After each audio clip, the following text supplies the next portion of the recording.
Matsyendranath is looked upon by people as Shiva himself, he is no less than him.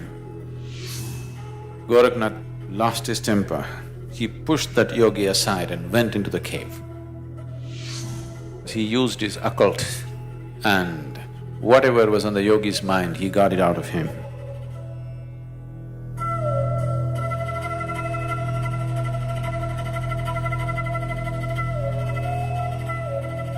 Gorakhnath was a very, very accomplished yogi.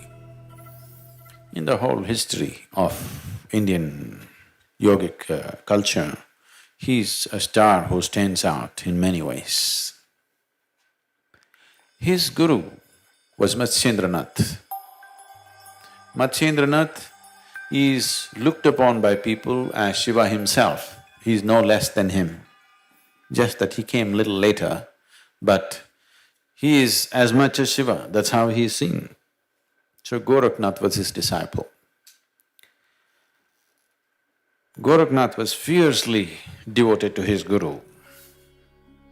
Matsyendranath saw the young man is getting too soldier-like,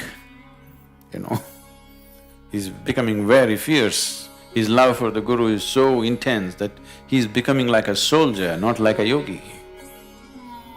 So he told him to go away into the Himalayas and do 14 years of sadhana.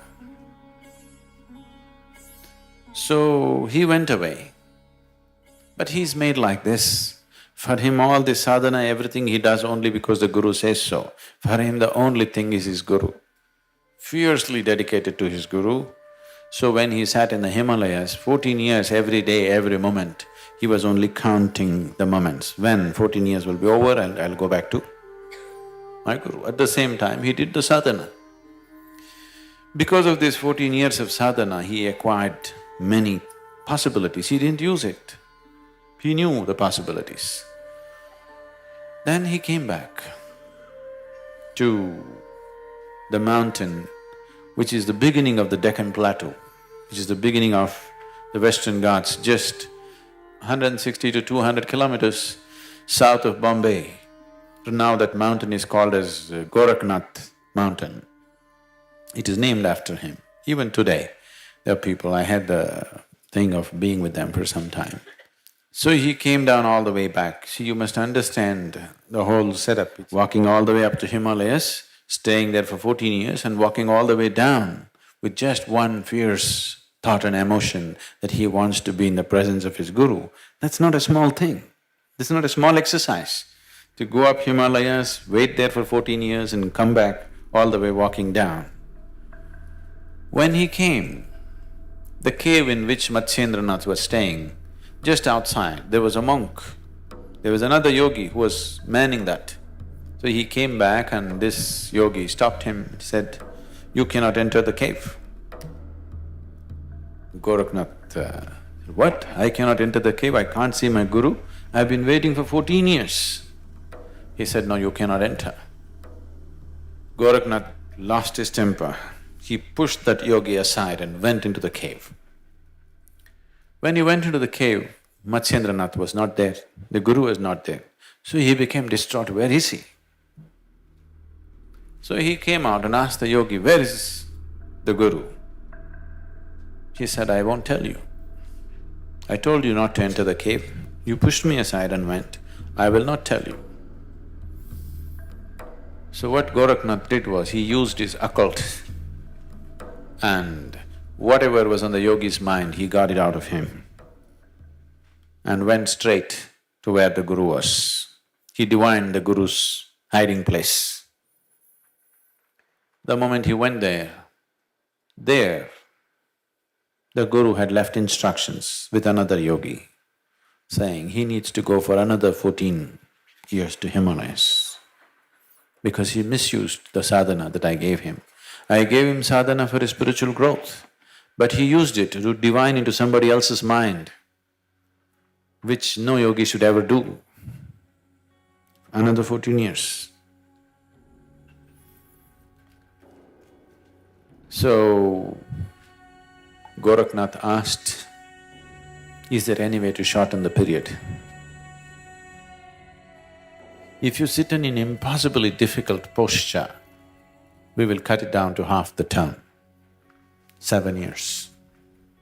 This impossibly difficult posture is, he sat on his left toes like this, heel in the perineum in the Mooladhara, and the right leg crossed over. This is even today called as Gorakhnath asana.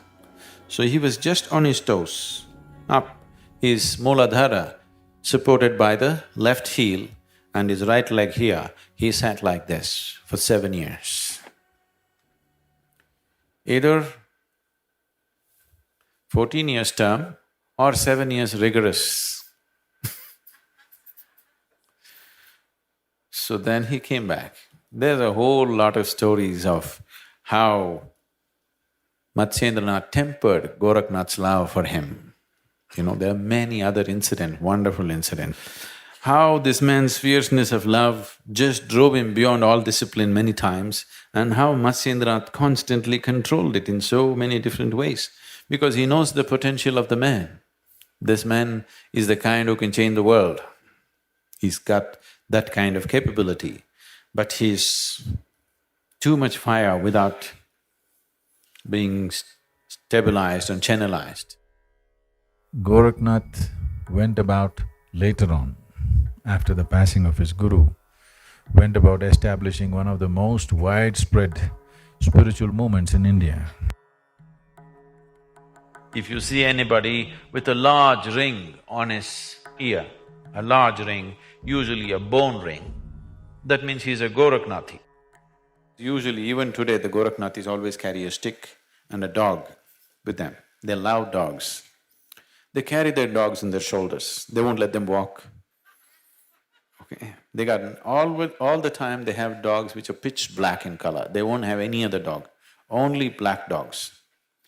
And they love their dogs so much, they're well fed, the dog's really fat and nice, and they won't let them walk. They'll carry them and walk hundreds of miles. So gorakhnathis are generally known as these days as nathis, or they're known as comforts because they have a hole in the ear. So they're called comforts. Very fierce band of people even today. It's fallen on many bad times, but still it's one of the groups which really has true sadhakas still going after thousands of years. There is a ashram of the nathis. There are a large number of samadhis of nathis who attained. Only those who attained got proper stone samadhis, others were buried under the trees. So you will see a large number of that, showing the richness of that system that so many people attained.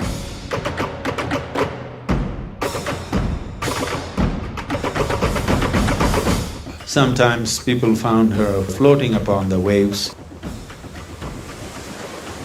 Her samadhi is a fantastic place. And there is one particular devotee, his face has become exactly like hers.